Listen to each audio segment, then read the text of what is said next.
Bonjour et bienvenue. Le récit d'aujourd'hui est une légende du peuple Caddo. Le peuple Caddo est un peuple autochtone d'Amérindiens des plaines vivant dans l'actuelle région de l'Est de l'État du Texas, de l'État de la Louisiane et plus au nord sur les parties sud de l'État de l'Arkansas et de l'Oklahoma. C'est une partie de cette région des Grandes Plaines qui est connue universellement pour être la patrie des bisons. Ces bisons qui, de toute éternité, constituaient l'alimentation de base des peuples amérindiens vivant sur ces territoires avant que les Blancs n'arrivent, ne les détruisent autant pour pouvoir y faire passer un chemin de fer d'est en ouest sur toute l'immensité du continent que pour affamer les peuples qui y vivaient avant eux et évidemment accentuer le contrôle qu'ils exercent encore aujourd'hui, bien sûr, sur eux.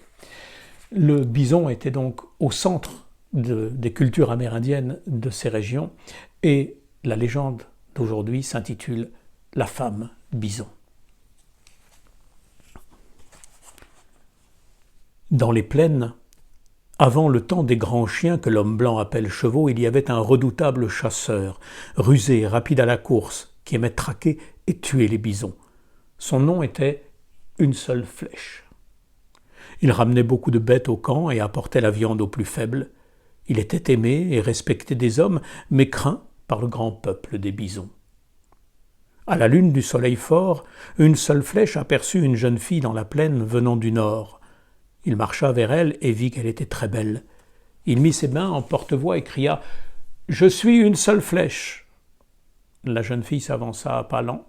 Ses cheveux ruisselaient de boucles légères. Elle portait un cuir soigné, des bijoux d'os, des mocassins décorés. « Mon nom est Petit Pied. Je suis la fille d'un grand chef de tribu qui vit dans les plaines. Je cherche un compagnon. Je suis seule et libre. » Le chasseur ne pouvait s'empêcher de regarder ses grands yeux, ses mains fines, sa taille. Elle avait de petits pieds et une voix de ruisseau. « Petit Pied, je suis un bon chasseur. Viens dans mon tipi, je veux t'épouser. » « Je suis heureuse que le grand esprit m'ait conduite vers toi. » Une seule flèche posa sa main sur l'épaule de la jeune fille, elle posa sa paume sur son torse, ils furent mari et femme. « Nous irons voir tes parents, dit-il. Si tu veux me garder auprès de toi, qu'il ne soit jamais question de mes parents, répondit-elle. Une seule flèche l'aimait déjà, il ne posa pas de question. Il amena la jeune femme dans son campement, lui fut présent de poneys, de peaux et de parures. Elle fut accueillie par la tribu. Peu à peu, Une seule flèche chassait de moins en moins. Il s'éloignait juste le temps nécessaire et rentrait cueillir entre ses mains le visage de celle qu'il aimait.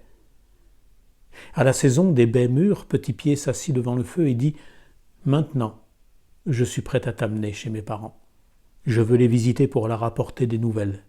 Viendras-tu avec moi ?» L'idée que Petit Pied s'absente pendant un mois ne plaisait guère aux chasseurs. La tradition voulant que le mari visite ses beaux-parents n'ayant pas été respectée, il lui semblait souhaitable de le faire. « Je t'accompagne, dit-il. » La jeune femme brûla une brindille et déclara, les yeux luisants. « Quand nous serons dans ma tribu, fais-moi confiance, même s'il se produit des choses qui dépassent l'entendement. Promets-moi de n'amener aucune arme, pas même un couteau. » Une seule flèche aimait Petit Pied, il ne posa pas de questions. Ils partirent vers le nord à la lune du vol des canards. Ils traversèrent une plaine, longèrent des collines, s'enfoncèrent dans une forêt. Des pivers frappaient les sapins au rythme de leurs pas, les hiboux les suivaient en ululant. Les jeunes gens franchirent un col. En contrebas, ils virent une vaste plaine où paissaient des milliers de bêtes paisiblement. « Je suis la fille du grand chef des bisons qui m'a envoyé te séduire et t'attirer ici. Tu es leur pire ennemi. Tu as décimé les nôtres. Ils veulent te voir mort, ton scalp piétiné par 1000 de nos braves. Mais aie confiance en moi, nos souffles se sont unis. À travers nous, un lien s'est noué entre nos peuples. Roule-toi comme je le fais dans l'herbe. » Ainsi, ils se changèrent en bisons.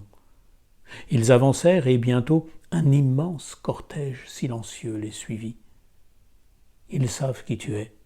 Ton apparence de bison contient leur colère. Pour l'instant, tu ne crains rien. Voilà ma famille. Mon père a gardé le souvenir de ta lance dans sa chair. Ma mère a perdu 3 fils et une corne. Mon petit frère, c'est celui qui boite. Une seule flèche était cernée de toutes parts, piégée par une armée de cornes et de sabots, et pourtant, il conservait sa confiance en Petit Pied. Le vieux chef s'approcha. « Nous devions te tuer dès ton arrivée, mais ma fille a demandé le jugement du grand bison.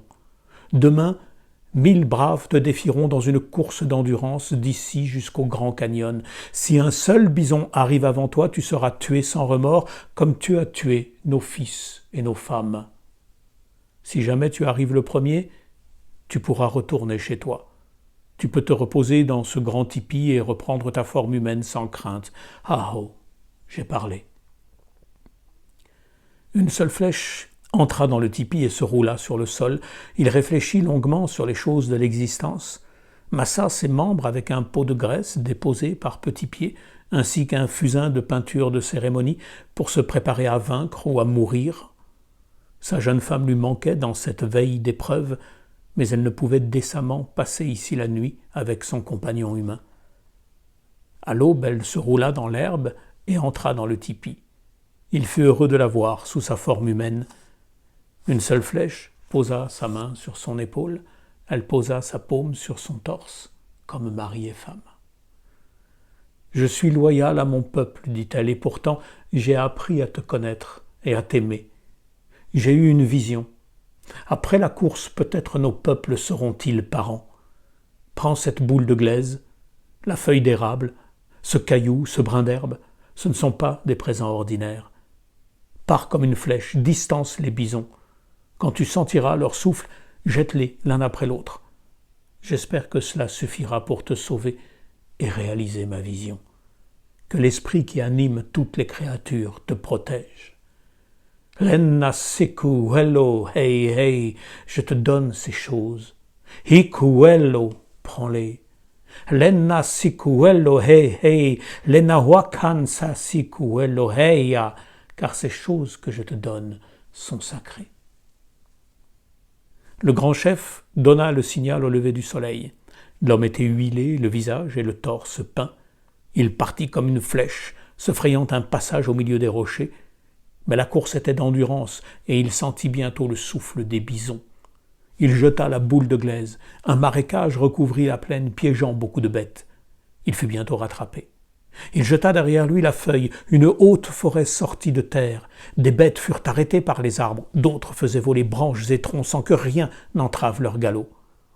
Une seule flèche lança la pierre. Une montagne se dressa, infranchissable, mais 2 bisons étaient passés. Il voyait le Grand Canyon au loin. Quand il jeta le brin d'herbe, une faille immense déchira la terre et les 2 bisons durent s'arrêter. « J'ai donné ma parole, dit le chef. Le grand esprit a parlé. Tu t'es uni à ma fille, tu as gagné la course. Nous sommes parents, maintenant. Nous ne faisons qu'un. Ton peuple survivra en mangeant notre chair. Bientôt vos braves monteront sur les grands chiens. La facilité avec laquelle vous nous chasserez exigera une grande sagesse. Quand les visages pâles viendront dans les plaines, aussi nombreux que les étoiles dans le ciel, aveuglés par leur soif de pouvoir, vous serez nos gardiens. Nos sorts sont liés. Retourne chez toi, et n'oublie pas que si le peuple des bisons disparaît, l'homme rouge ne sera plus libre comme l'aigle, mais captif de grands prédateurs. » Une seule flèche rentra chez lui. On le trouva changé. Il ne chassait plus que de grands bisons. Il s'agenouillait au pied de la bête et chantait pour accompagner son esprit dans les prairies de l'âme. Il remerciait pour le don de la vie. Après, il disposait ce corps, sans rien laisser. Il prenait la peau pour faire les tipis, les habits, les cornes, les dents, les sabots pour les parures, la graisse, les chairs pour nourrir à la tribu. Le bison tout entier entrait dans la vie des hommes. Kola tantanka nagitate tatanka. Il enseigna aux siens comment respecter la vie. Milla ki hiyumisisiyaye, milla ki imususiyaye, wakakablak tehei, wakakablak tehei. Donne-moi mes ustensiles, je coupe la viande offerte par le bison, son crâne face au soleil levant, en l'honneur de son peuple passé au-delà. Un jour, à la lune où les hermines deviennent blanches, une seule flèche s'en alla dans la plaine. Il aperçut une petite fille et une femme qui marchaient côte à côte. Il s'approcha. Les cheveux de la jeune femme ruisselaient de boucles légères. Elle portait un cuir soigné, des bijoux d'os, des mocassins décorés. « Mon nom est Petit Pied. Je suis fille de chef. Je cherche mon compagnon. » Une seule flèche posa sa main sur son épaule. Elle posa sa paume sur son torse. Ils étaient mari et femme. « Je me nomme Petite Flèche, dit l'enfant. Je cours très vite et je cherche mon père. »« Je cours vite aussi, dit l'homme. Demande à ta mère. » Ils se sont roulés dans l'herbe en riant. Ils ont galopé tous les trois dans le vent. C'était midi. Les grands-pères lançaient leurs chants dans les 4 directions.